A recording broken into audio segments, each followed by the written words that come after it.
Shalom, everyone. Welcome back to another Predestined Kingdom Ministry or Ministries International videos. I'm Kennethia J or Kennethia Johnson. Welcome back. This particular video is a rebuke for third parties, okay?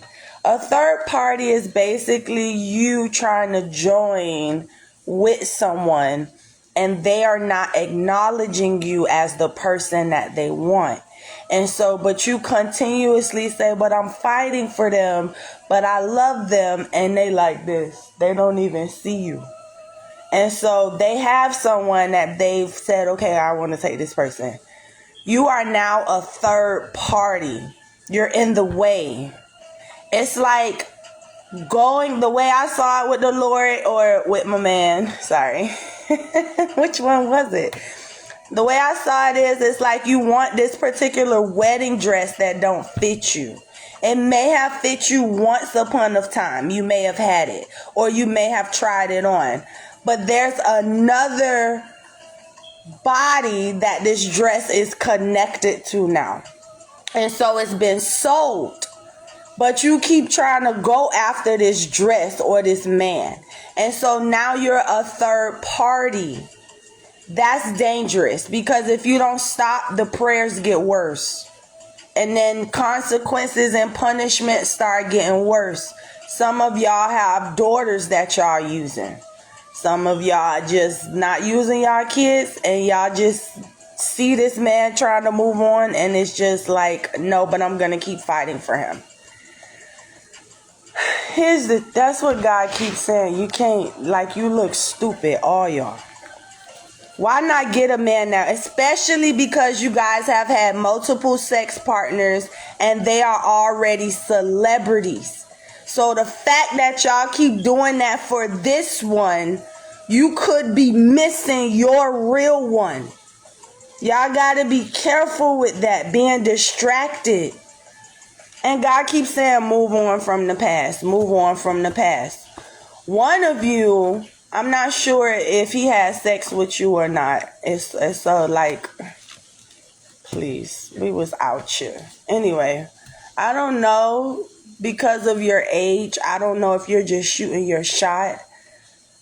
But I'm not going to say don't go after the younger man, because this one is taken, though. You see this man taken. That's that, and on that show, well, how do you abbreviate it? RHO. Yeah, let's just put that, because you don't know what city. But anyway, y'all always going after somebody man and then crying wolf or for a heartbreak when it don't work out. And y'all clearly see these men be with or into other women. And then y'all try to go play victim with these children. Leave him alone. He's taken, guys. That's it. That's all I got. The word from the Lord. Stop trying to have somebody else's wedding dress. AKA, stop trying to take somebody else's man. Oh, but I got more money. Oh, but I got this. We're established by God Himself putting us together. It makes a big difference when God puts your relationships together. Yeah, it's not, he says, not just he said, she said. It's a divine union that God is doing. And it's damn near, it's impossible if God didn't do it. It's definitely impossible. So don't deceive yourself. Leave other people's man and wedding dresses alone. Okay?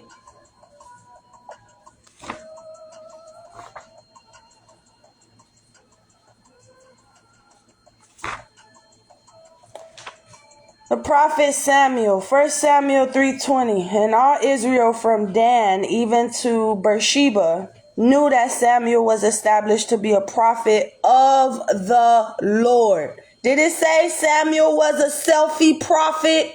He did whatever his flesh told him to do. He was dead. He was dead. Shitaba. What did it say? He was a disobedient prophet. He woke up and commanded himself, commanded what he wanted through his flesh. No. Samuel was established to be a prophet of the Lord. He did and went where God told him to go.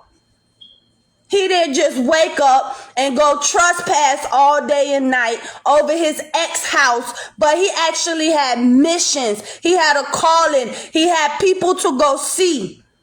He didn't have time for this foolishness that this 2024 false prophet Samuel keep trying to do. He wasn't in his flesh. After many years of praying, God answered Hannah's prayer and gave her a baby boy. She named the baby Samuel and later offered the child to God. When Samuel, a young boy, he lived in the tabernacle with Eli, a high priest. One night, as Eli and Samuel were sleeping, God spoke to Samuel with an audible voice. When Samuel woke at God's first call, he thought Eli had called him. Samuel answered, "Here am I." Eli told Samuel that he had not called him and sent him back to bed. Samuel arose the second time after hearing God's voice, and Samuel did not recognize God's voice again. Samuel did not recognize God's voice again.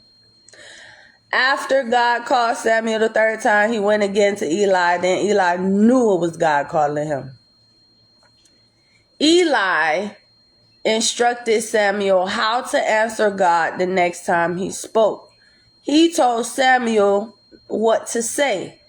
After Samuel laid down, God returned and stood by him. Then God spoke directly to Samuel. This time, Samuel recognized God's voice and answered. He said, "Speak, Lord, for thy servant heareth." Eli, I love talking about Prophet Eli.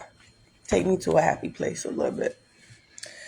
Prophet Eli was one of the best priests we ever had, right? And so the only sin he had was the love for his children at the end of the day. Prophet Eli, miss you, man. God dog it. The only sin Prophet Eli had at the end of the day was the love he had for his sons. And so ultimately, that was the downfall, unfortunately. He loved them so much, he allowed them to do what they wanted to do. And it ran the kingdom. It was disobedience. They were moving in pride, controlling, manipulating, taking advantage of people, says the Holy Spirit. It was just a lot of unchristian ethical like behavior, like he's trying to form us again now. And so he had to raise someone else. God knows time is of the essence. More people are being born. So he raised Samuel. He raised Prophet Samuel through Prophet Eli. And thank you, Holy Spirit. That's my point. Even though they over here sinning, God will still, through the wolf pack, raise somebody and they're a true prophet. That's my point. Even though Prophet Eli had disobedient sons and blah, blah, blah, and God knew he was about to end that family, he still used Prophet Eli, thank you, Holy Spirit, to raise one of the best prophets, which was Prophet Samuel. Prophet Samuel was cutthroat in the Bible. Prophet Samuel in the Holy Bible specifically is what I'm talking about. He was cutthroat, man. Like, he was good. He was a spiritual OG. Like, I know I hear that from me from time to time, but this one and it's a few other prophets. Like, in the Bible, the real ones, they were spiritual OGs.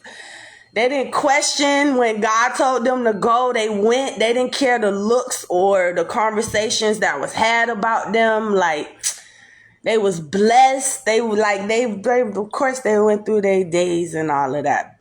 I don't know, but they did. They was spiritual OG. So anyway, I'm sorry. I got excited.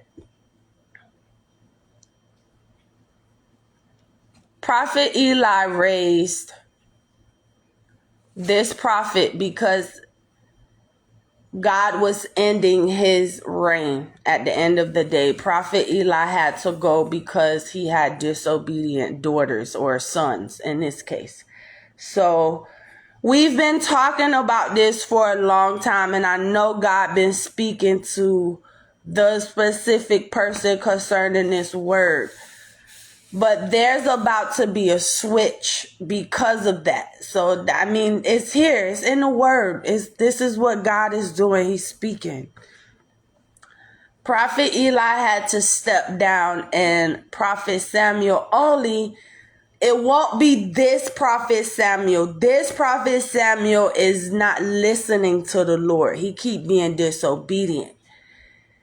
This prophet Samuel that was raised by that Eli that was promoted is getting, that's who God, okay, do y'all get it?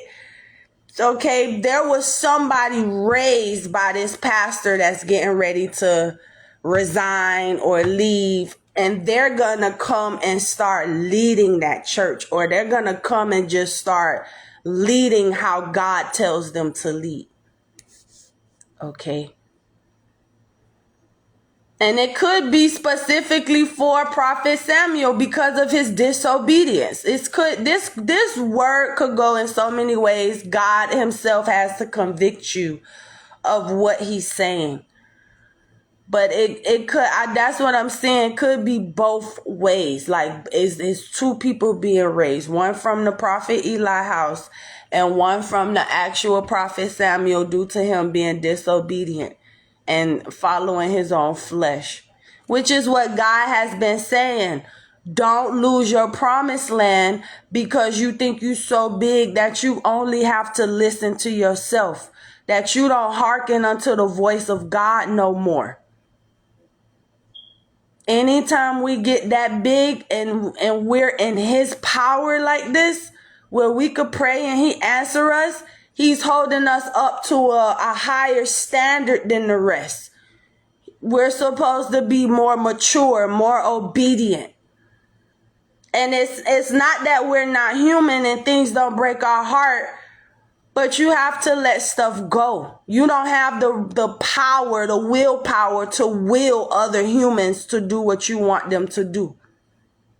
And then say it's God. And then God not come down and say, no, man doesn't have that much power. The Tower of Babel, I spread it y'all out a long time ago. So there's going to be a replacement, guys. Long story short, from my understanding, I'll go back and watch this replay. But they're going to be new established people that God is that God is raising through the house of Eli and and out of that house for Prophet Samuel. And that's just because the daughter or the sons was disobedient and a particular prophet was disobedient. And so God had to bring up somebody who's going to just hearken unto him and listen. Okay.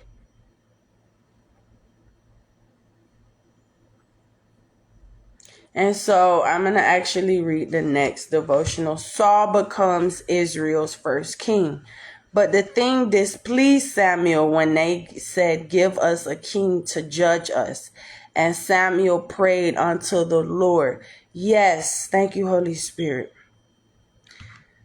It's going to be, replacements are coming in the church. Prophets have to step down. New ones are coming in. Though it displeased Samuel, he knew he had to step down and pray for a new king to come. My gosh. Because he didn't listen to the Lord. You stopped being a prophet of the Lord and you started being a selfie prophet. And that brings confusion and trickery and taking advantage of people, says the Holy Spirit. So there's going to be a new king for Prophet Samuel and Eli, the priest for Eli. And that's just because It literally happened the same way. It literally, with Eli, he was, we love him so much, God. It literally happened the same way for the love of his children. Anyway, I gotta go. I have another one to say, make the best of a better situation. Shalom.